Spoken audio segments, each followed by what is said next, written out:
So the place where I'd love to start is really, it's almost like this book is your philosophy. Like Yes. it really is Get Well, Stay Well. Like it's not like a typical, you know, a book written by a doctor. You imagine it's quite medical and quite, you know, that kind of Empirical aspect. data and very quantitative. It seldom leans into the qualitative aspects of life. Whereas the first two pillars, like the 6 pillars in Gemma's book, and the first 2 are gratitude and love. Yeah. So I think we got to start right there. All right. Tell us more, Gemma. Let's Okay. start with gratitude. So it's the gloves metaphor. Maybe start with that.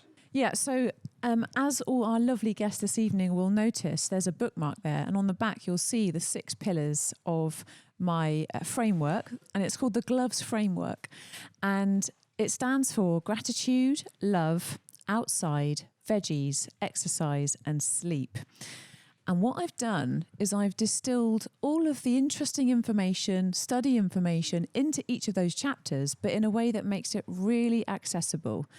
And what I really wanted to do was to help people understand the power of simple, free lifestyle choices, emotional choices that can impact the trajectory of your life. And I think as doctors, we usually talk about things like pills and procedures, which are of course extremely important. But when it comes to not having to visit the doctor, other things are even more important. And I believe it all starts with how we think and how we feel, because those things govern all of the things that we do and say and decide about our lives.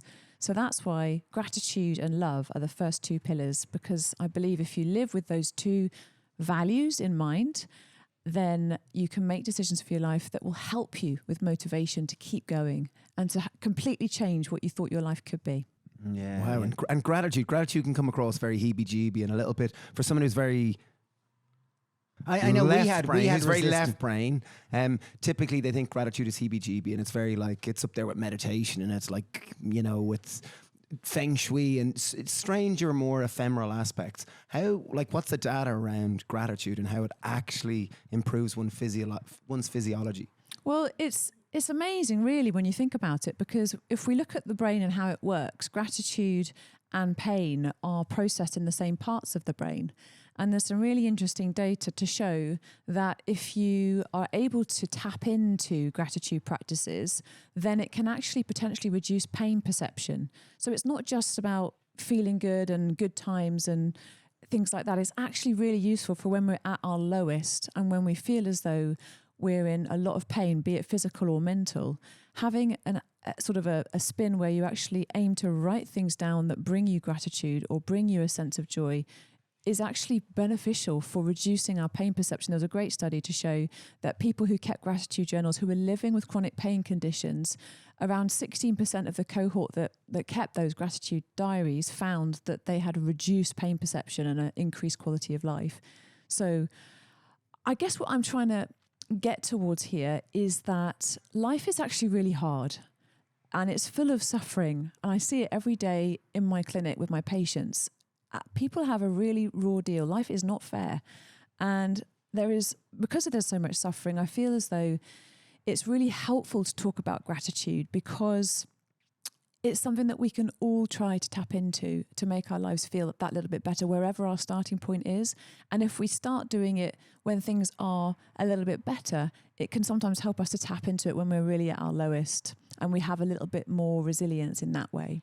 Beautiful. And how would someone start? Because, you know, usually it's the barrier to start that kind of stops people to actually go to, it's like, oh, gratitude, like maybe it's not for me. Like you might think you've got to go buy some specific journal called a gratitude journal. Like, how would you recommend someone starts? Well, I'm a big believer in making it really simple. So I think for me, there are so many practical tips in the book, of course, but I think for me, I really try to work with where people are at. So there's this amazing meaning maker exercise in the book, which can really shift how you feel about your life and your circumstances and the people that you're surrounded by. And how it works is I had a patient that did this. So we're going to call him Jay, and he was suffering from headaches. And oftentimes I've noticed that we always look for important physiological causes for symptoms. And when we've excluded or treated things that could be potentially serious as best we can, we move on to how else we can help people. And for Jay, he was really fit and healthy. He ate well. He didn't have any obvious stresses in his life. But when it got down to it, he was really harboring a lot of resentment towards his father. And it's something that, he had to kind of rack his brains to think about it, but he realized that it was really impacting how he behaved each day. And he maybe have a couple more beers at night than he should do. And he'd maybe step a bit later because he wanted to watch binge watch a series because it was a good way of distracting him. And we kind of got down to, well, why? What do you need to be distracted from? And it turned out he was holding this resentment. And so I asked him a little bit about, well, how was he going to process that? And we talked about gratitude, and we talked about how it's not something that you just reserve for when things are great. And what we decided to do together, rather than actually write down, oh, this is what I'm grateful for, we did something different. And I got him to write down the bare facts of what was troubling him about his dad. And his whole narrative previously had been, my father betrayed me. My father thinks I'm a fool. My father, I can't trust my father. He's an awful man. And when I got down to the bare facts, it turns out that there was a situation where he had, his father had asked him to lend him money. And so I said, just write down the very bare facts of what it is that you're feeling this resentment about. And he got down to it and he said, my father asked me for money. My father did not tell me the truth about his finances. Those were the bare facts of what was really bothering him. When he stripped away all of the emotional language around it, like how he felt betrayed, how his father had no integrity, and all of these stories that he'd built up around how awful it was for him. And then when I asked him to write down underneath it what he had learned about himself, what he was grateful for now that he had had that experience, what he had noticed about himself that he was proud of, he began to write other things down. He wrote down, I have understood the value of integrity. I have understood the importance of being there for people with honesty. I've understood the importance of respecting the people that I love. And he wrote down so many different things that completely reframed the situation in his mind. And it then allowed him to write his dad a forgiveness letter, which again, he didn't have to send. He just did it really to help give some peace to that situation. And then I didn't see him for a long time. And then when I next saw him, he said, of course, that his headaches had completely resolved and that it had just been that little shift that he needed to help him see things differently and have a lot more peace in his heart. And he didn't actually end up sending the letter to his dad. He didn't feel the need to at that time, but just the process of writing it changed everything for him. And so I believe that things like the meaning maker exercise that I just told you about and the forgiveness letter exercise that's also in the book are powerful ways to tap into gratitude, practical things that you can do. And there's many more. Because we naturally... I got a cool one. Okay, no, even Gemma was saying last night that regularly when running her clinic, often there's a delay and you're behind schedule. And you, on the topic of reframing, can you tell that little story? Because I think it's really cool. That's a funny one because this isn't in the book. This is something that I do to help reframe my day. And yeah, as you can imagine, when we're talking about things like meaning maker exercises, I do tend to run late from time to time. Let's face it, I run late almost all the time. And I used to say, when my patients were there in the waiting room, I would get quite anxious and I'd start to feel my heart rate rising. And every time I'd bring a new patient in, I'd say, oh, I'm so sorry I'm late. I'm so sorry I'm late. And it would start things off in quite a negative way. They'd say, well, yes, because I had this appointment. And, oh, well, yes, I have got this thing I have to do. And I think, oh, okay, I'm really sorry. Well, how can I help you? As you may know, we're instant brand ambassadors. We adore their kitchen appliances. They're super, super useful. We're very grateful to anyone out there who's used our affiliate link over the last year. It really does help. And if you are considering it and on the fence, this offer could get you over the fence. They're giving up to 50% off until the end of January of certain appliances within their catalogue. It's amazing. I use their Instant Vortex air fryer all the time. It's got 2 drawers in it.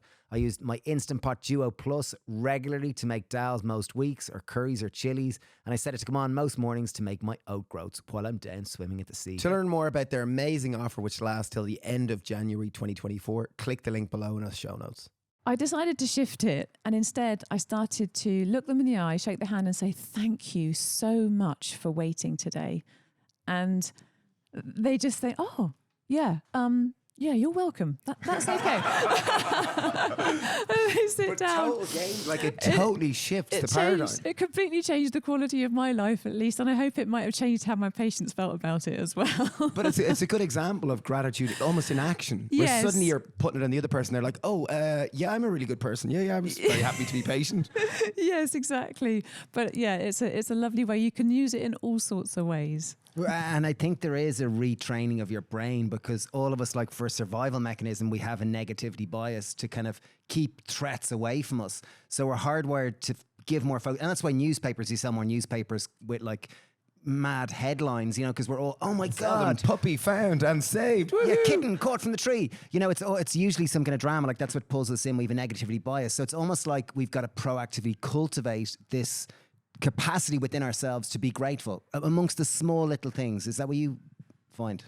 Yeah, I think that's a really interesting observation. You're absolutely right. We do have a negativity bias to keep us alive, that fight or flight mechanism. We obviously have to be quite vigilant for danger. But interestingly, there's also a survival and longevity benefit to gratitude. And there's some really interesting evidence for that. And I think a lot of that is also based around how we act in community, because as humans, we're not lone wolves. You know, we have been able to create communities and networks around us which have actually ensured our survival. And the best way of tapping into being able to create effective community is through positive emotional states, such as joy, gratitude, forgiveness, connection, love. And these are the ways in which we can actually become a lot more efficient within our communities, find more purpose within our lives, and actually then have a survival benefit in a very different way. So I think you're absolutely right. That fight or flight survival negativity bias is key for dramatic situations that we need to have our attention. But there is also another type of survival benefit to the more expansive emotional states. And then how does gratitude link in with optimism? Because it's often, you know, if you're naturally predisposed, like I look at my children, one of them is a total pessimist and always a pessimist. No matter what happens, it's always like, nope, the bad thing's going to happen. And then I look at the other one and it's like he was just programmed. He always sees it could be lashing rain and he goes, I think it's going to stop raining. Like he's just predisposed like that. So I wonder, where does gratitude sit with terms of people's predisposition to be to be optimists or to be pessimists? I think it's a really interesting observation because we are all so different. And at the base of it, really, what we see and what we expect is what we see. So if we're expecting to see bad things, then we will end up seeing bad things. If we're expecting to see good things, we tend to notice good things. And I think that having these kinds of concepts in the forefront of our mind is helpful. And it doesn't mean that you have to be toxically positive all the time. The gratitude chapter is actually just as much about processing negative emotions, accepting negative emotions, as it is about noticing positive emotions. Because it's only really when you're able to accept and process negative emotions that you can begin to access and accept positive emotions. If we numb ourselves, then that's never going to be a good way of actually having long-term happiness. So, I mean, there's actually a really lovely story. It was made by an Italian psychiatrist, and it's a story of some 14th century stonecutters. And They're my favourite type of stories. yes. Don't you just love 14th century stonecutters? And all three men had the same job. They were their experts in cutting stones. And the first man was asked, so how do you feel about your job? You know, you're highly skilled. How do you feel about being a stonecutter in the 14th century? And he said, I hate it. Every single day is the same. I just have to cut these stones and put them together every day, and it's really dull and I can't stand it. And I'm going to be doing this every day until the day I die. And the person said, okay. And then he asked the second man, how do you feel about being a 14th century stonecutter? And he said, you know what, actually, it brings me a lot of joy because I'm an expert in this job. I know what I'm doing, and that's quite cool. And it also means that I'm able to afford to put bread on the table and feed my family, which is so important to me. I love my family so much, and I feel so lucky to have a career where I can feed my family. And then the third man was asked, well, how do you feel about being a 14th century stonecutter? And he responded with, I love being a stonecutter. I am building a shrine to the divine that will outlive me, my children, my grandchildren, and every generation that comes after me. And it will provide a place of wonder and worship for thousands of years. I am delighted to be a stonecutter. I want to be that stonecutter. Yeah, How do we train ourselves? Because everyone listening kind of goes, I want to be the third guy. I don't want to be the first guy, you know. So how, like, can we program ourselves? Can we like, can. how do we reprogram ourselves really is the question. Yeah, I mean, there are so many ways that we can make a start, you know, and I think it's also important to value that side of us that can feel negative, because it's trying to protect us. It's a way of protecting us from disappointment and hardship. And if we can integrate and accept that part of us that notices the negative, and just have a greater awareness of bringing in other voices, because we're not our voices. And that's something else that I talk about in the book. There's another couple of exercises where you can reframe the things that you're thinking. It doesn't mean that you have to reject that negative voice. It's there for a reason. It's useful. But it's helpful to bring other voices into the mix as well. And so what I like to think about is, if you could imagine that your highest self is sitting on a park bench and watching the people go by, and the people that are going by are your thoughts. And you may have quite a lot more negative thoughts than positive ones to start with. You know, you have a load of runners doing a half marathon around the park. They might be all your negative thoughts. And you can just watch them go by. You don't have to engage with them. You don't have to start chatting to them. Don't have to distract them from what they're doing. You can just notice them. And then there might be, you know, a child there playing, running over to the park. There might be someone walking their dog. These are all other different kinds of thoughts. And it's important, I think, to give all of these thoughts the space that they deserve, but to notice that none of them actually are you. You're the one noticing them as they go by. And I think that's a really helpful way of thinking about it, because it can give you a certain amount of distance from those negative thoughts and ruminations and allow you a little bit more space to think something new. It's definitely easier when things are going well. When it's raining and the dog ate your homework and the bridge is down and all those type of things, then sometimes it mightn't be as easy to watch them. You might be in there, you know, you tend to be a character in the show then. Yeah, exactly. You're in it. And so another quick tip around that is to think, okay, I mean, everybody has those days, don't they, where you stub your toe when you get out of bed and then everything goes wrong after that. Every single thing. And I think it is important to recognize as well, we're going to have days like that, aren't we? But that's why I love journaling. It's one of the tools in the book as well. Yeah, well, you've got constant prompts throughout it, which I was very resistant to journaling, you know, a bit like a gratitude journal. I was real resistant. And a friend a few years ago was all about, he's an actor and he was all about cultivating your inner artist and whatever. And he got me to try to do it. It was a program where you did it for 12 weeks. You did 3 pages every day. And I love journaling. It's amazing. I find it a therapist. Like, it's well, just you always wonderful. say it's ultimate acceptance. Oh, it's just amazing. I feel accepted. No matter what I write down, it's accepted. You can write anything you want and it accepts it. And it's like, oh my God, I feel so accepted. Like, it's a beautiful process. Did you feel as though it helped you feel more accepting of your own negative thoughts or not? I usually found I was just blah, blah, blah, blah, blah, blah, blah. What am I going to write? Blah, blah, blah, blah. And then there'd be these nuggets that come out and you write them. Oh my God, I didn't know I was thinking that. And I'd find all sorts of gold amongst the sewage that was coming out of me. You know. That's lovely. Yeah. I liked, we did a podcast with the professor of happiness from Harvard, Arthur Brooks. And he spoke about everyone is pursuit. You ask most people what do they want in life or what do they want for their children. And pretty much 9 out of 10 people will say, I want to be happy. And as he said, no one can possibly be happy forever. To be happy forever, you would be dead within a week. We need to have negativity. And if you think about that song that recently came out, you know, that one, thank you for sunshine, thank you for rain, thank you for Fear, thank you for pain.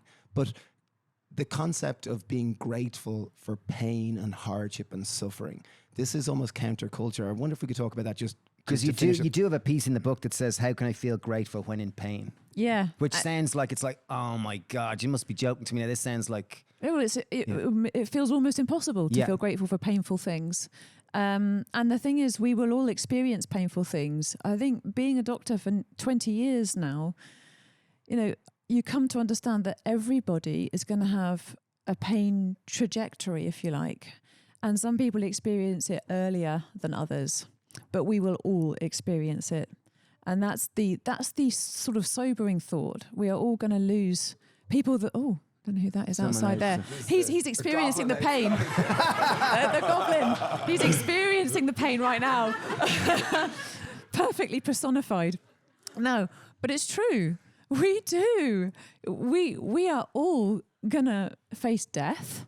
Of course, we all die. But before that, we will lose people that we love through death and through betrayal, heartbreak, hardship. And there's no way of escaping that. And if we can aim to integrate what it means to be human, we choose how we live. And some of us don't believe that we choose our lives. Some of us do. But ultimately, we can choose how we aim to navigate the life that we have. And if we can come at this with an understanding that there is so much that we have the potential to suffer, noticing the things that bring us joy brings so much more peace and gratitude than ever before if we have a cognizance of the hard times that we've either experienced or that we're going to experience. And just trying to accept that, that's part of the deal. You know, we have physical bodies, we will experience physical pain. We have emotional selves, we're going to experience emotional pain, but we can also experience loving touch. We can experience that first flush of romance. We can experience the feeling of how you look at your newborn baby. We can experience friendship that expands decades. We can experience beautiful moments of gorgeous sunsets. And that's part of the deal. It's all the same deal. I kind of catch myself because I noticed that there's such cultural programming for when you are successful, when you buy a house, then you're going to be happy. When you, it's always projection to the future. But within myself, I consistently try to kind of, none of that stuff matters. None of the stuff matters at all. It's like walking down the road. Are there nice birds? Oh, look, there's leaves in the tree. Cool. Yeah. Or like, how can I enjoy where my feet are going? How do I walk? Or I notice when I look up, when I feel good, I'm looking up at the sky more than the ground. Yeah. And when I'm in my head ruminating over stuff, I'm looking at the ground or I'm lost in things. So with myself, it's like the daily, simple little things within a day. How can I consciously, really proactively do this with my day? Because that's trying to cultivate gratitude on a daily basis. You're right. And I'm called to think of a couple of my patients that have been experiencing end-stage cancer. And one of the things you just said about looking up at the sky and thinking, oh, there's birds, they're beautiful birds, he was dying and he knew he was dying. And he became overwhelmed with gratitude for those small things. And the people around him couldn't understand it because he was, losing his life and he had young children. And he said, all that matters to me is that my children and my wife know that I have loved them and I will continue to love them after I'm gone. And the little things that bring me such great joy, like listening to all the different birds in the trees outside as I wake up each morning, knowing that my last morning will be coming soon. And it was so beautiful. And he could find that in the worst of times. And it completely shifted how he felt about something that just was not fair. Wow. Has anyone watched that movie About Time? I have. Actually, I love that movie. It's one of my favourites. I love it. It's such a good movie. Yeah. And ultimately, it's kind of, I won't spoil it. You're going to spoil it if you say ultimately. You live your day, like the whole metaphor that I get at the end of it, it's only at the very end of it. That you live your day and you feel all the pressures and you feel all the stress and you feel all the things and you kind of, sometimes you have good days and sometimes they're more challenging days. But he usually went back and relived the day a second time and savoured just the mundane, how can I find the joy within the minute? And he realised that getting his cup of coffee and smiling with the person making his coffee and having that moment and appreciate it. And then walking down the road and a car splashes puddles on him. He goes, oh, that's kind of fun. If I was a 4-year-old, I'd love this. How do I connect with that part of myself as opposed to, oh my God, my clothes are dirty? Or, it's how can we cultivate this mindset more rather than this, I'm a boring, serious grown-up that has loads of responsibilities, where it's how can I proactively realize that I'm going to die and life is a blessing. There's people in South Sudan that have a far tougher gig than we do up here in Ireland, generally speaking. Oh, yes.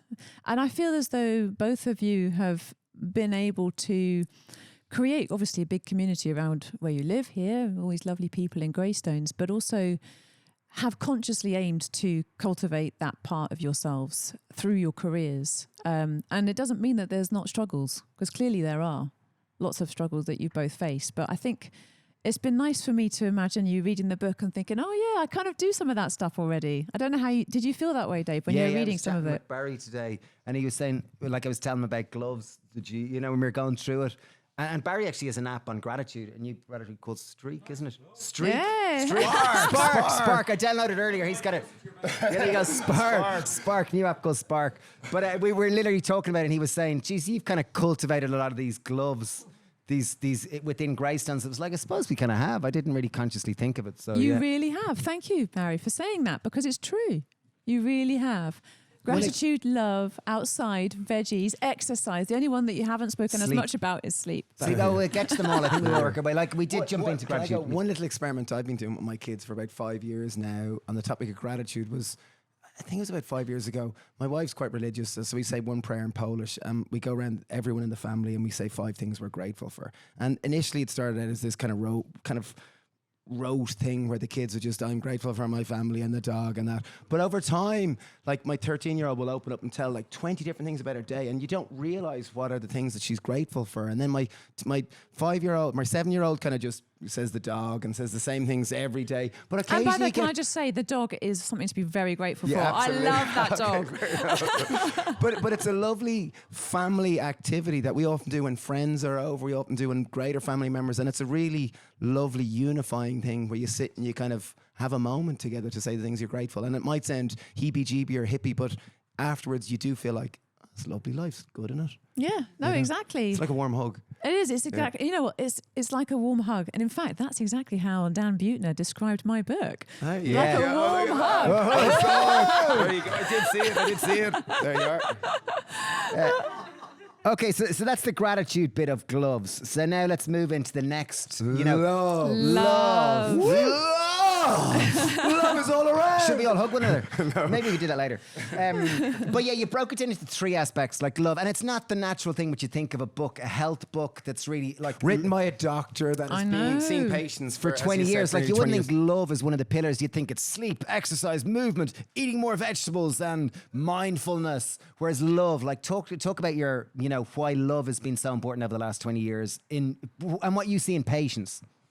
I do believe that I feel emotional just sort of speaking about this. I believe that experiencing and giving love is my main purpose in life. And I believe it's probably everyone's main purpose in life, really, actually.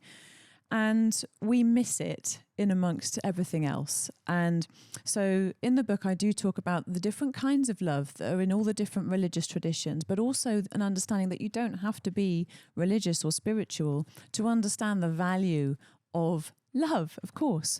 And love for a significant other, whether it be a husband or wife or boyfriend or girlfriend or whatever, is only one tiny aspect of love. It's the one tiny aspect that everybody immediately thinks of in most songs and movies and things like that. But actually, there's different names for different kinds of love in all different traditions, including the love of friendship, the love of community. You've got the Christian concept of agape, which is universal love of God for all living things. And I think when it comes to our health, having an understanding of the importance of self-love, not in a kind of way where you're going to be drawing yourself a warm bath and lighting a candle, but actually love that comes from true self-compassion is one of the ways that you can feel a lot more compassionate towards other people in the world as well, a lot more accepting of yourself and other people in the world, and a lot more content with where you're at so that you can feel more confident with where you're going. Beautiful. You talk, like one thing about you talking in that chapter is about your inner talk. Yeah. Like your inner voice, because love, like it's easy to walk around and be that person. Like we all know people that go around with that smiling rubber grin, and they're like always smiling and always smiling. But then sometime in the future, you find out that they end up, having a breakdown because they really haven't been authentic and they've been really struggling with their mental health. So all of us are kind of doing our best to manufacture some capacity of wellness and happiness. And how does inner talk and how do we kind of manage that?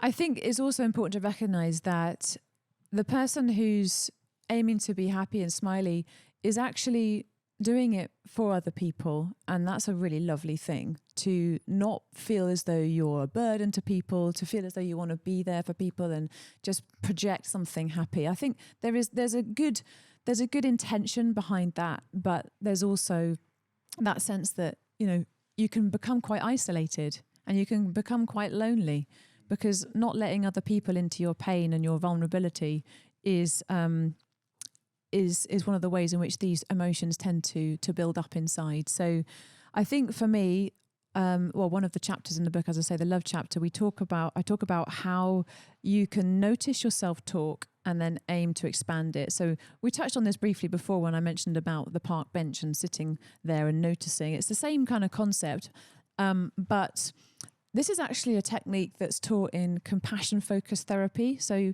people usually have heard of CBT, cognitive behavioral therapy, but compassion-focused therapy, or CFT, is a really interesting psychological tool.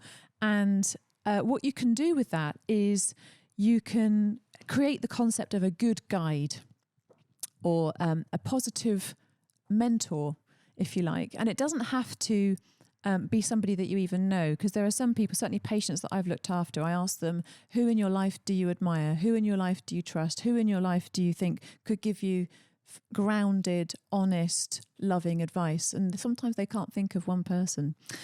And if that's the situation, then I will just tell them to think about perhaps a character that they really liked in a novel or in a TV series or in a film, that they feel as though they would know what that person might say to someone when they were struggling.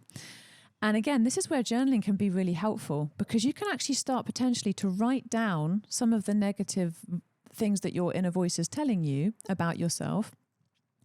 And you can even perhaps visualize what that inner voice looks like, what they might be wearing, the facial expression that they'd be giving you. And it also sometimes makes it feel a bit ridiculous, because you could give them a very silly face or very silly clothes. And then you would imagine then what your mentor might say to you instead. And it doesn't have to be false platitudes. It has to be real. But it's much easier to think about the advice that someone else might give you than it is to try and generate it for yourself, especially if you have a lower level of self-esteem. So making a start by writing down what that mentor might say, or what that mentor might say to someone that you love. Even if you can't bring yourself to do it for yourself, imagine what that mentor would say to someone that you really love, and write that down instead. And it can completely change how you feel about your self-talk. And it's one of the quite useful tools towards more self-love.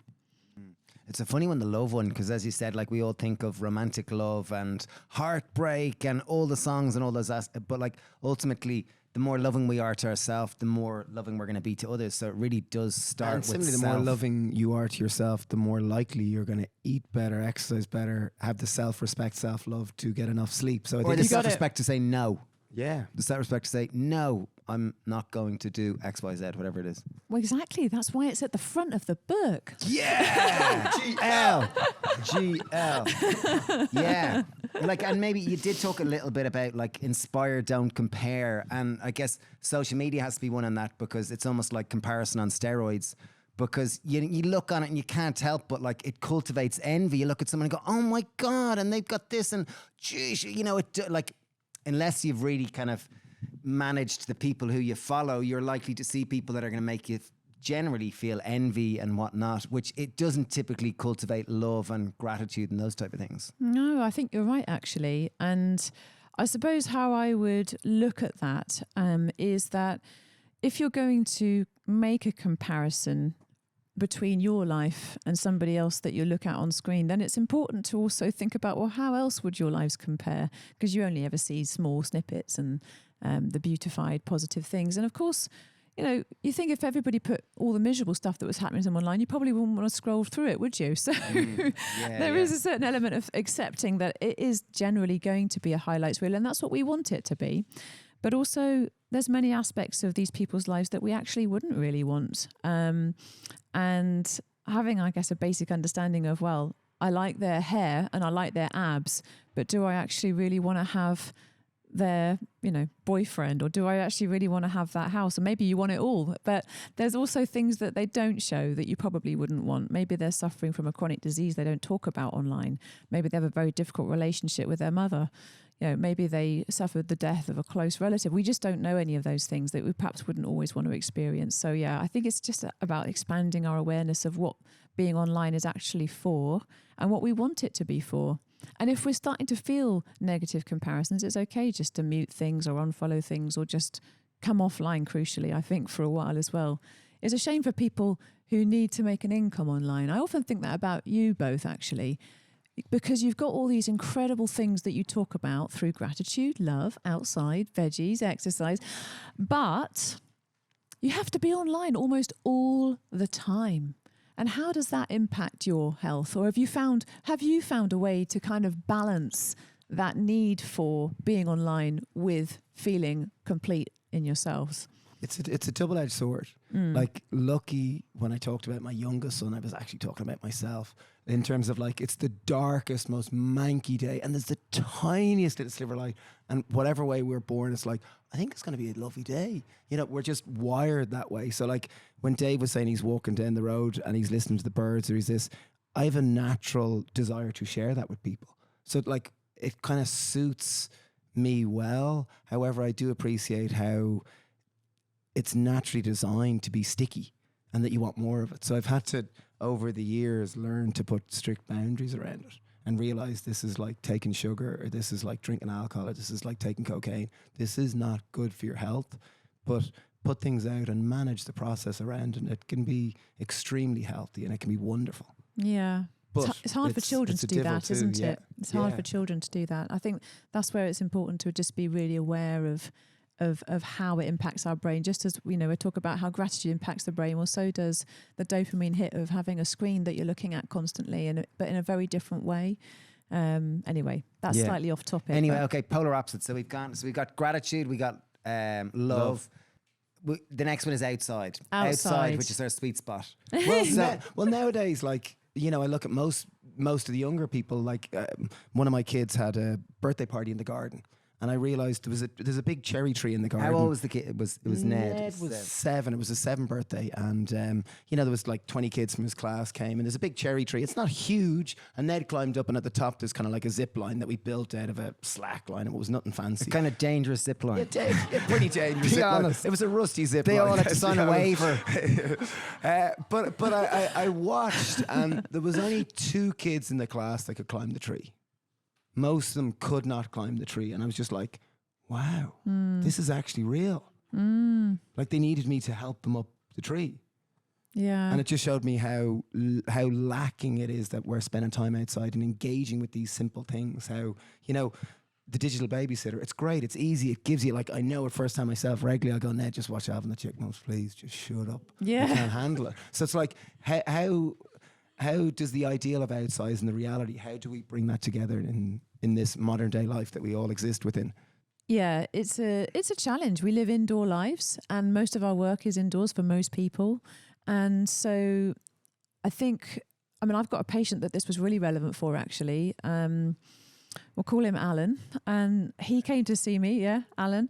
He came to see me, and in fact his wife booked the appointment because he'd reached this moment of crisis where he was working from home, he was working on his computer, he didn't have any natural light, especially in the winter. What it's like, you start work and it's pretty much dark, and then you continue until it gets dark, and you just don't see any light. Didn't have any natural windows in his studio. And at one point, he just felt so overwhelmed, he collapsed to his knees and began to cry as he opened up his computer to deal with the next onslaught from work. And she said, you have to book an appointment to see the doctor. And we talked it through, and it really dawned on me that we don't easily have access to the things that many years ago would have just been very instinctive, like just being outside, having to work outside, for many, many thousands of years. So I started small with him. We talked through some of the resources that he could use for psychological therapies. We talked about medications as well. But I also suggested to him, let's just for a start create 2 tea breaks in your day where you purposely leave the area that you are in working and go outside and do a few star jumps while you're waiting for the kettle to boil outside. And maybe even take off your shoes and do it on the grass. Just bear with me. Just do that. Just while you're waiting for the kettle to boil, twice a day. And he did. And the other simple thing that I said that you could start with was, why don't you get a picture of a natural scene and put it in your workspace so that when you're feeling overwhelmed, you can change your visual focus and look at that nature scene. So you haven't even got to be outside. You're just looking at nature and see how that makes you feel. And he did. And those two simple things were the beginning of him noticing how he could bring more of the outside into his world. So it started off with the star jumps in the garden. And then he decided, actually, you know what? I have got time for a lunch break and I'm going to walk around the block. And then he thought to himself, had a little bit more mental space, you know what, I'm actually going to set an out of work email response for the times at which I am having my lunch and the times at which I have finished my work day, because it's not life or death. And so he began to then notice where he could put other boundaries in place. But what I found absolutely fascinating was that it was the bringing nature into his day that was like that first push into doing everything else that followed. And it's incredible when you look at some of the data around the power of nature to heal. In fact, on the front cover, obviously, you can see there's a lovely sunshine in yellow. We've got the blue sky, we've got the green underneath. And that perfectly encapsulates the blue mind, the power of water, the power of sunshine for healing in terms of happiness, but also other physiological things like vitamin D and so on. And the power of green spaces and how each of those things has an evidence base for improving our physiology, our blood pressure, our heart rate, but also our mental state, our happiness and our mood. And it can be very powerful. There was a wonderful study on people having a hospital stay where they had an outside window that looked at a green space, and the people that had the window looking out into some greenery, it could have just been a hospital courtyard for all I know, but looking at the study was fascinating because they reported shorter hospital stays, more pleasant hospital stays, and less need for pain relief than the people that didn't have a window. It makes such a difference. Yeah. Could you even break that down? Because I know there's even in your example of Alan, you talked about the picture of nature and you talked about taking your shoes off and you're talking about grounding there and you're talking about fractals. For anyone who might be dubious and go, that sounds hippy dippy and heebie-jeebie, can you break down the science, like the evidence behind grounding and the evidence behind fractals and why they actually benefit our physical well-being? Yeah, so looking at nature scenes is really helpful physiologically because there's... in nature, I was talking about the lack of straight lines in nature earlier, wasn't I? There are certain lovely recurring patterns. You've got the Fibonacci sequence, you've got a lot of spirals in nature, and you've got fractals, which are recurring patterns that go from big to small. And you see them in things like shells and leaves and snowflakes, but you also see them in larger nature scenes such as mountains and coastlines. And they have a physiological resonance within the eye that actually can have the potential to reduce stress by up to 60%. And so you can have an actual screensaver on a computer, of all things, which could actually be quite calming if it's a nature scene compared to something that wasn't a nature scene for that reason. And another thing that helps with nature is actually it changes the way that you're focusing your eye. So being able to focus on the horizon, which is usually somewhere in nature, obviously if you're looking further out than what's in front of you on a screen, on a laptop or on a phone, is calming for the eye. It relaxes the eye and it engages the parasympathetic nervous system, which can then reduce eye strain. So something simple like eye strain from looking at a computer for a long time. Just if you're feeling stressed or you're getting eye strain, simply just pause, look away and look out the window and look for the horizon and do that for a few seconds. And it actually reduces things like eye strain as well. And probably headaches. And obviously probably headaches. And then if you're in nature, so in a green space, you know all about this, both of you, but there are certain organic compounds released, especially by evergreens, called phytoncides, which are really helpful for our immune function. And some wonderful studies showing that if you compare a walk in nature, a natural setting, with a walk in an urban setting, 90-minute walk in a nature setting versus urban setting in the study, the people involved had I think it was about a 50% spike in their natural killer cells, which are the type of white blood cell that help to modulate your immune response to infection and improve your immune system. That was the people who walked in the forest or whatever. Yes, exactly. Yeah, so-called forest bathing, which is really big, obviously, in Japan. And there was another study looking at an empty tank of water. So this is an interesting one. You got an empty tank of water and you got people to look at it. And then you filled the tank with a few bits of foliage, and then you filled the tank with a few fish. And what they found was that there was a reduced stress response in the people that were just looking even at an empty tank of water compared to those that didn't. And then the stress relief was greater the more biodiversity was added into the tank. Wow. Yeah. So it kind of almost reminds us that we are intrinsic part. Our nature is that we are part of nature. Our nature is that we are part of nature. We are not separate from it. We are it. And I think it's interdependent. And that's why outside was such an important chapter for me, because I think often when we appreciate nature and when we have an understanding of how important it is for our very survival, it means that we're more likely to respect it, I hope, more likely to tread more carefully on it and eat in a way that actually is more beneficial for nature. And again, that brings us, I suppose, quite neatly onto the concept of eating more plants, because we know that the animal agriculture industry as it stands is really damaging for many aspects of the natural world. Even on the topic of outside, sorry, I was just going to say, because our sister-in-law yesterday was really into Ginny Uritt. She put us in touch with her, who's the 1,000 Hours Outside lady, who's encouraging. She was a mother. We recorded a podcast with her, but she was a mother of 5 kids. I think it was 5 kids, and she set herself a challenge. Of children. Loads of children.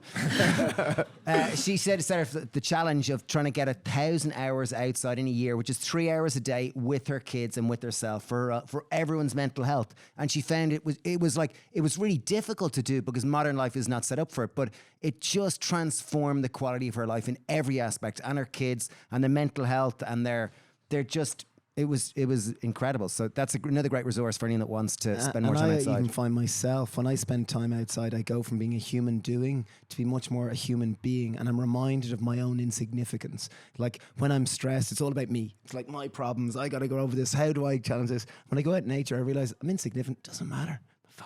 Excuse my language, but I'm a grain of sand on a beach of life. And it doesn't really matter. It's all grand. Everything, you're reminded everything is all right. Like when I come out of the sea, it's like, life's great, isn't it? Sure, who the hell am I? Like, you know what? I love that. I have to say, this morning when I came out of the sea, I wasn't thinking those thoughts. Were you thinking about your cold feet? I was thinking about my cold feet and my burning feet. But no, you're absolutely right. I think that's probably helps that you do it every day. Definitely masochistic. Slightly. Okay, so we've got gratitude, we've got love, we've got outside. We got to go into veggies now, and this is the mantra of this establishment. So you're very much So what is your findings in terms of food? Because nowadays 50% of calories that most people are eating are ultra processed foods. You know, in the US it's 60%.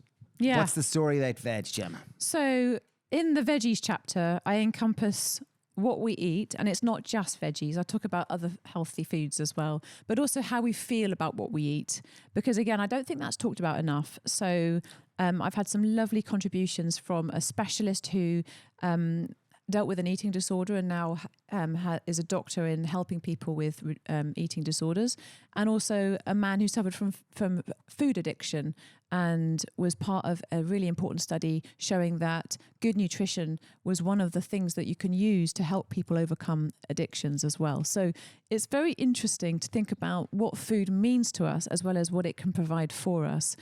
And when we think about the studies that we have to show that nutrition is useful, there we have an awful lot of great evidence. It's interesting to me that when we think about premature death, there's only 4 conditions globally that contribute 80% of premature death. Hello, going to come and see me straight away. That's lovely.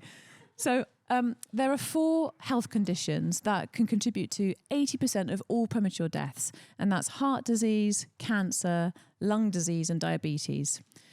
And food, eating a plant-predominant diet, sensible use of alcohol, not smoking, and regular movement of your body prevents 80% of all of those causes of premature death. So when we look at things like dying early, we can see that the veggies chapter is absolutely pivotal and foundational for having a longer, healthier life. And food plays the biggest role. It surpasses drug use, alcohol misuse, alcohol, exercise, drug use, all of that. Food is the number one. Wow. And food is one of the greatest source of pleasure in life, and it's such a social thing, and we all, it's need as sustenance. But the problem is the culture nowadays is where processed foods is so prevalent. So it's really difficult to make healthy food choices. Like, the system is not set up for us to make healthy food choices, because everyone here and everyone listening knows, yeah, I know I should eat more vegetables. I should eat more fruit and beans and all that kind of stuff. But like, pizza's so easy and life's so busy, and like, it's not easy. Like, it's not for so many people. I know.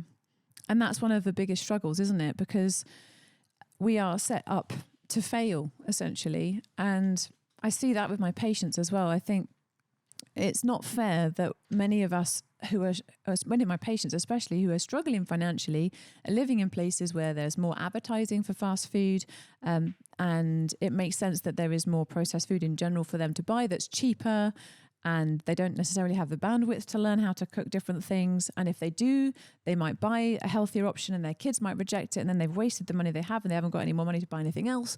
And there's a lot of different things that go into just making a healthy meal. But ultimately, I think what the book is really about is changing the things that you can change, or that you do have the bandwidth to change, and making it easier to do that if you can.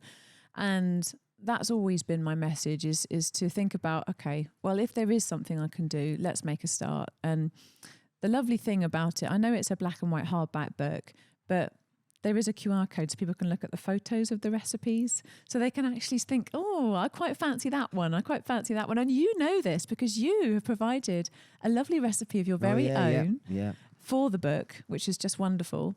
And that does make it a little bit easier than it would otherwise have been, using simple, easy, cheap ingredients and just kind of giving people the guidance to give it a go. Beautiful, beautiful. Well, what would be some tips that you'd give to anyone here and anyone listening to eat more veg? Because you, I'm sure every day you're dishing out, like, people are, you're trying to get your patients to eat more veg. Well, my top tip is to start where you're at. So I think in January, people make all sorts of massive rash decisions about what they're going to do. And, whether it be no alcohol for the month, or veganuary for the month, or massive fitness regime for the month, it can be a challenge to keep that up. So I always like to think, well, where are we starting from? What is possible from where you are right now? And if somebody's got loads of processed ready meals that they usually buy, then something simple. In fact, I had this with one of my patients, actually. He has type 2 diabetes, and he was used to getting ready meals from the local supermarket.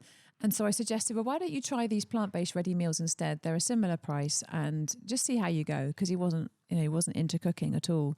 And he found that his average blood sugar control was so much better on these plant-based ready meals that he'd purchased, that he had to, with guidance, reduce his insulin dose, and even actually ended up stopping his insulin, type 2 diabetic this is, because of the change he'd made. And it was a very simple change. It's just doing that instead of that. Yeah, but it made a massive difference. So it really depends on the person and their circumstances. Because if you've got a busy parent with 5 kids, then they may have a very different set of challenges than an elderly, frail person who may have a bit more of a budget, but wouldn't have the manual dexterity to start chopping up, carrots and onions and garlic and things like that. So yeah, it depends on the person. Before we move off the veg, the one thing you said there was how people feel about the food they eat. Yeah. And like, I know for myself, I ate a raw food diet for a year. It was extremely healthy physiologically, but it was quite isolated and I was quite weird, and I felt a bit like the kind of little strange person over in the corner eating their kale, quite like a little rabbit or a herbivore. And I just, at times I felt like I should just sit in there and eat pizza. I think that would be better for me, because there'd be a celebration, there'd be a sense of, yes, give it to me. So I wonder if you could talk briefly on the topic of how we feel about food, and how that the psychosomatic relationship of food and how it nourishes our body and our soul and our spirit. Absolutely. And I think that our relationship with food can really govern how we make long-term decisions about what we eat. And food is about community as well. Food is about connection. Food is about memories. Food is about culture and tradition. And there are so many other things that weave into food, which I think is extremely important because we're social beings.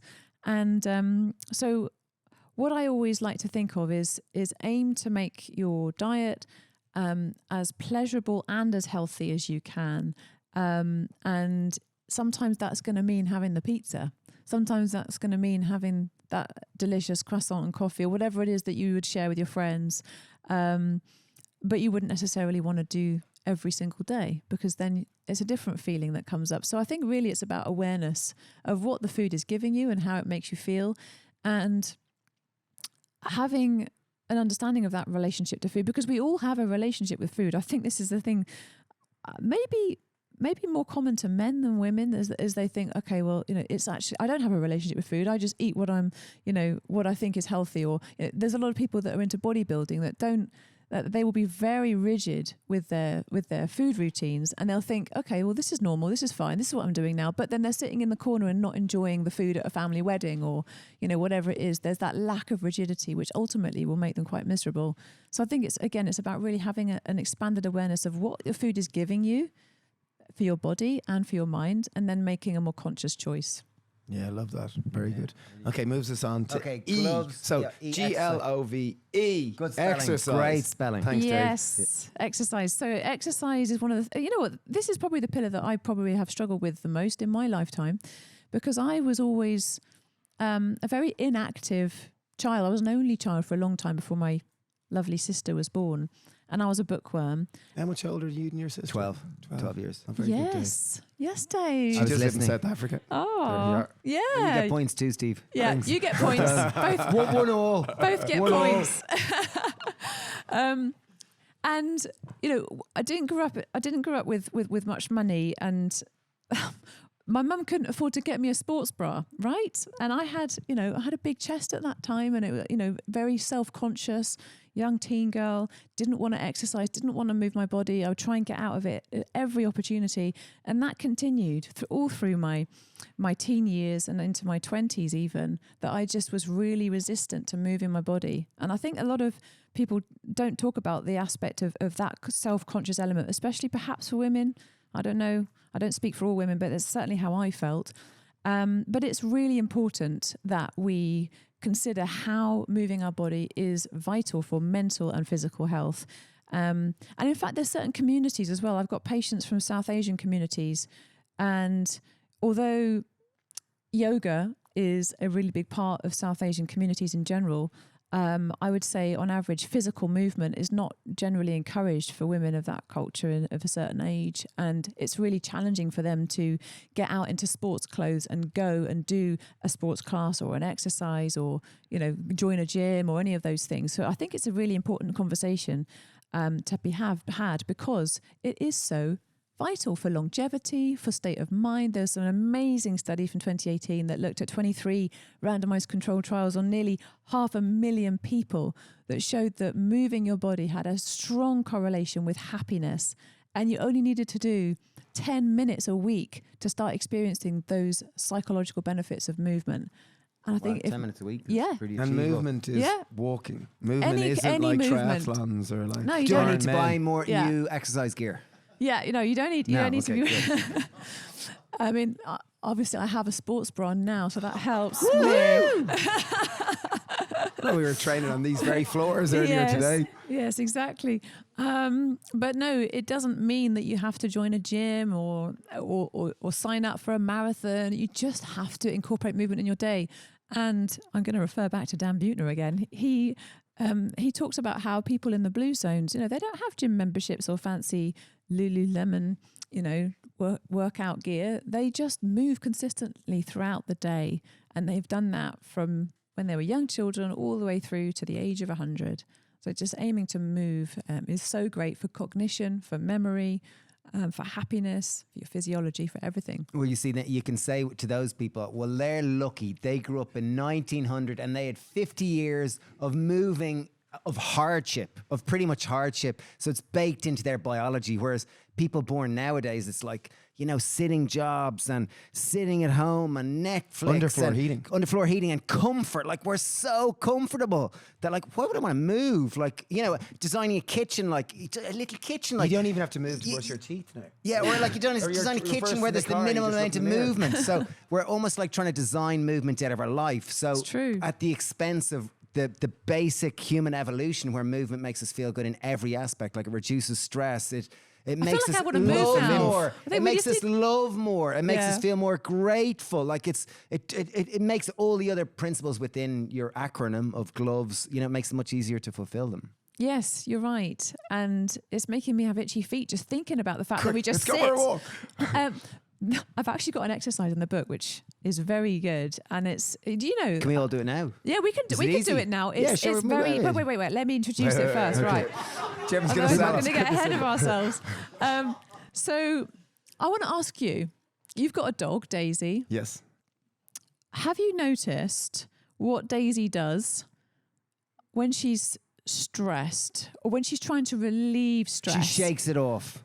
She shakes it off. She really 1 does. point Dave. Like 2-1. Taylor Swift, she shakes it It off. really does, and it's It works. And every mammal does this. And so, you know, even after a big hunt, you know, you'll have, you know, a lion hunting a gazelle, right? They'll And it's both have a cool. shake, assuming the gazelle survives the hunt. and it resets their nervous system. Yeah, it's like a physiological reset that every mammal does. And obviously a dog doesn't just do it when they're releasing stress, they do it to get dry. And that's an important mechanism as well. A dog can shake off, I think, 70% of the water on its body in about 4 seconds with the strength Yeah, of we've how all they're got able to soaked by shake. dog shake. Yeah, the dog shake. But it's actually really important for all mammals. They all do it. And we're mammals. Is this the preface for what's to So come? we should do it as well. And, you know, as I mentioned, you know, Taylor Swift sang about it. You got the Elvis shaking his hips. You got, you know, twerking. You got any kind of music your feeling. shaking you. Yeah. Should we all Let's- close our eyes and Shall doing we? this just Well, we don't inhibiting have, a well, bit? no, I mean, I think I'm gonna stand up. Let's do Great. it. Okay, everyone has to stand up. Okay. Great. And, And if you don't feel we're gonna like it, don't start- worry, you're we're going to be just- left out. You're going to Yeah. look ridiculous. We're So going is to there start. anything We to the start shake? gentle. We start gentle, and then we work in our shoulders. We work in our shoulders. We work in our hips. We work our hands. I can't do it with this one because it's supposed to be on my lips, but I'm going to do it with this arm. And then we literally shake it off. We just give it a shake, and then if you can, you lift up one leg, go, "Woo," and then lift up the other leg, go, "Woo." And you can make the noise as well if you like. "Woo." Shake it off, shake it off. There we go. Woo. Right, how is everybody feeling? Oh, wait, charge. Okay, a little bit recharged. There we go. I enjoyed that. There we are. That was very good. I realise we have gone over an hour, so we will do Q&A after we've covered the last one. Oh, last one, sleep. Okay.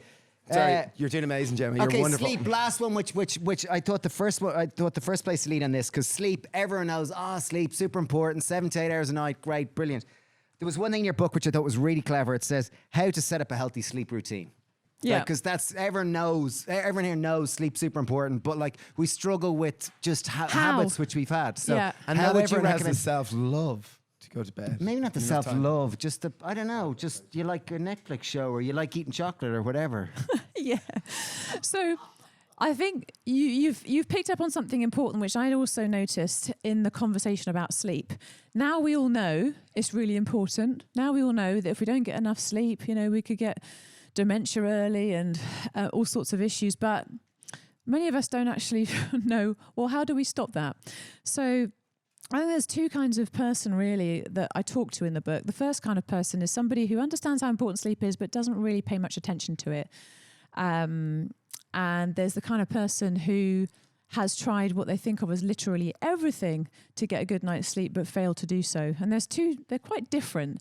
And so the advice is slightly different depending on if you've really struggled with chronic insomnia versus if you are somebody that hasn't really paid attention. So if we're going to start off with a basic sleep routine, the number one thing I would say is wake up at the same time every day. Yeah, you got a nice thing that says "Don't lie in." I thought it was like, oh, that's clever. Don't lie in. It's just Don't lie really in. simple because Yeah. most people work Monday to Friday. And Saturday, yeah, gotta lie in, and often you lie And I'm in, you going feel to crap. catch up for the sleep that I didn't have during the week. Yeah, I don't think that works based on the studies I've read. Yeah. So So yeah. tell us about not lying in and about not catching up in sleep. These ideas. So basically, have a little bit of non-alcoholic beer. I like that. So when you attempt to lie in, you're not able to catch up on sleep that you've lost. And so getting up at the same time allows your body a bit more predictability, allows your circadian rhythm the chance to do what it needs to do to kind of help you have that desire for sleep later on in the day. And so avoiding big shifts in your routine will help your body to know what time you're supposed to go to sleep at night. And that's why getting up at the same time each day is so important. It's not necessarily as important to have a set schedule for going to sleep.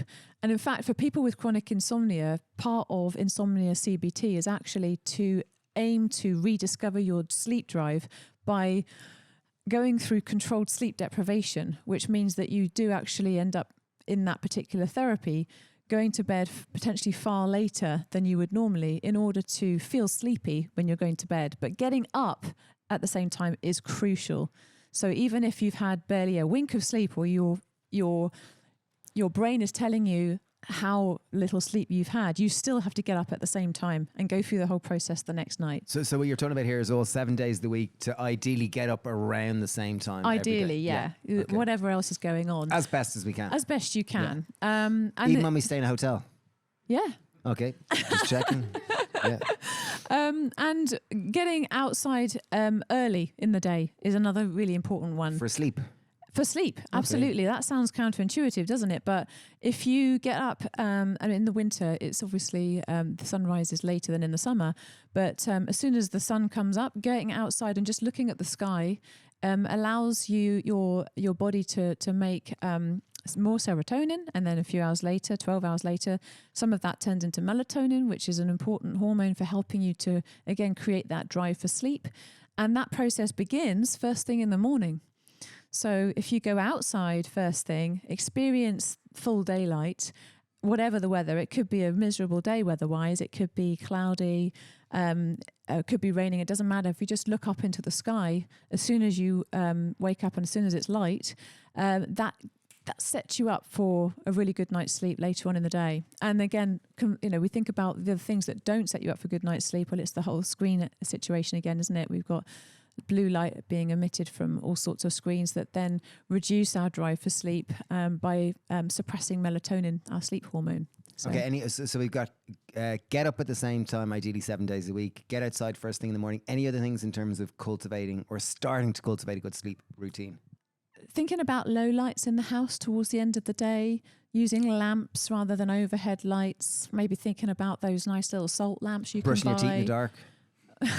Well, I sometimes do. Maybe if you don't mind putting your toothbrush in your nose, yeah, you can do that. I think it's important just to think about calming environments towards, how with young babies, we spend a lot of time soothing them and singing them lullabies and having a nice dark room and blackout blinds. Why don't we do that for ourselves? We could really sort of look after ourselves and give ourselves that routine. And it doesn't have to be at the same time, but just having the routines that help you get ready for sleep, whatever time you end up going to bed, is a nice way of kind of showing your body, yep, it's time. Let's get rested. Beautiful. Brilliant. Yeah. Nice one. I think, shall we open it up to the audience? Before we do, Yes. Okay, yeah. I just need to tell you something extremely important. Oh, wonderful. great. I'm excited. In the book, Yeah. there's loads of practical tips that we've kind of touched on, but the back is actually my favourite your plan. part. Yeah, The yeah. Get well, stay well plan. That's my It's favourite a good part. 20% of the book. Because what you do in the plan is you make it for you. And your history, where you grew up, your family, your medical problems, the infections you've been exposed to, the parents you had, the relationships you've had, the struggles you've had are all going to be unique to you. And you get to make your own personalized plan based on your own timeline, based on the practical things that you liked in the first part of the book, and based on the guidance in the practical part of the book that comes. So that's the very exciting bit. That's the bit that makes people actually do it. That's the bit that gets you past reading something and then putting it on the bookshelf. I'm going, that was interesting. And I think that was interesting. Well, now it's obviously going to be applied in my life, automatically. Well, that yeah, idea. exactly. Because people just put the book down. And I want you to actually think of it as a friend that you come back to. You can dog-ear the pages. You can write notes in the journal pages. You can make your own plan. And that is in the back of the book. And it's the bit that I think is the most important thing to propel you into action. So there we go. Beautiful. Yeah, Yeah. good one. Yeah, and often rather than people hearing it going gloves and suddenly go out and try to do them all, it's like pick the one that resonates with you most and just slowly build momentum. And health typically is a positive, virtuous cycle. As you start sleeping better, typically your relationships are better, and maybe you want to exercise. So it's like often start with one as opposed to try to eat the full apple in one go. Something that's sustainable.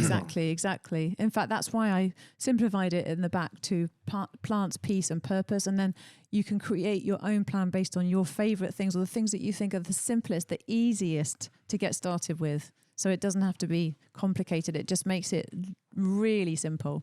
Brilliant. Amazing. Yeah. Can we open it up? So any questions? Greg? Well, you can just repeat them. That's Greg there. No, it's kind of fun having Greg. voices. Hello, Greg. Hi, Steve. First of all, thank you very much, Gemma, for a very inspirational evening and talk, and to Steve and Dave for hosting it this evening. Thank you so much. Gemma, you've clearly adopted a very holistic approach to your practice, which obviously has benefited so many people as a result. What motivated you to actually start along that path? And a second part to my question would be, not many people in that practice, the GP practice and that, would have that same approach. Is there any sort of movement along that path for other people to help such a wide range of people out there that need more than just medication? Yeah, it's a really good question.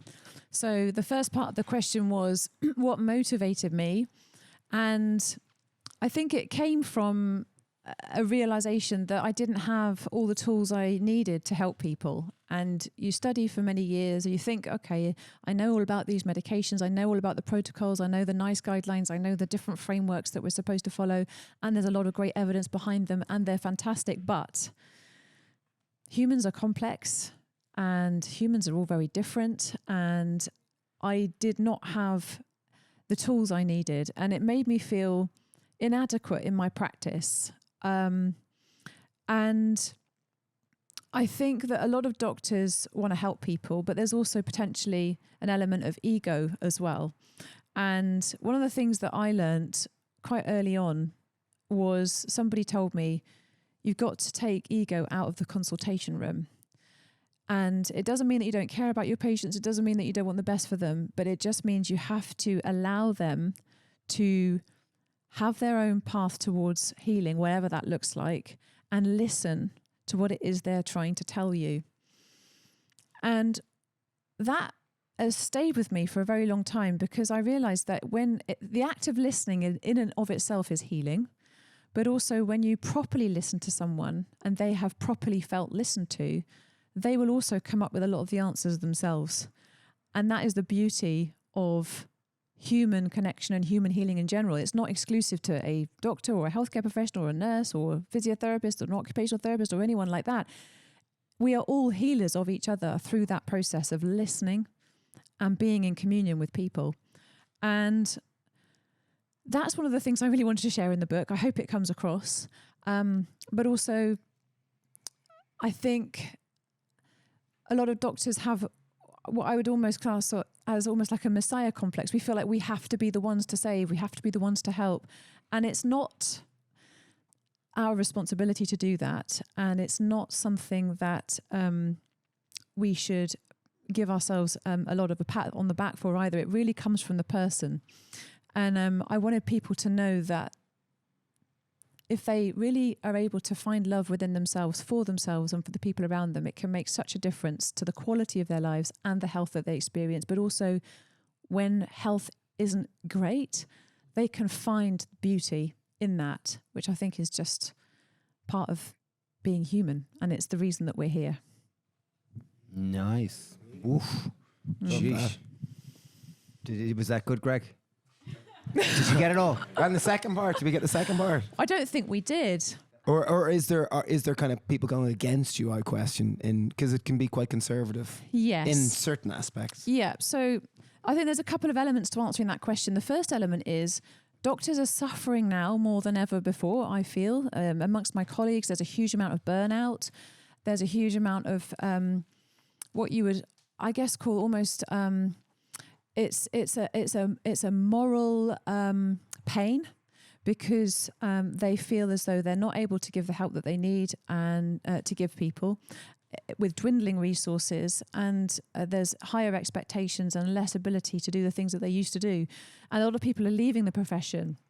A lot of people are very unhappy in their jobs. And so I have actually done some training for GPs to help them with some of these things in this book. I hope many GPs will in fact read this book for themselves, as well as for their patients, because when I did a talk recently with these concepts, and at my book launch event, a GP came up to me and said that her colleague listened to my talk and she was about to leave the profession, and she started to implement some of the things in the book, and she had a whole new outlook on how she felt she could do her job, how she felt in herself, and she decided to stay, and it began to improve.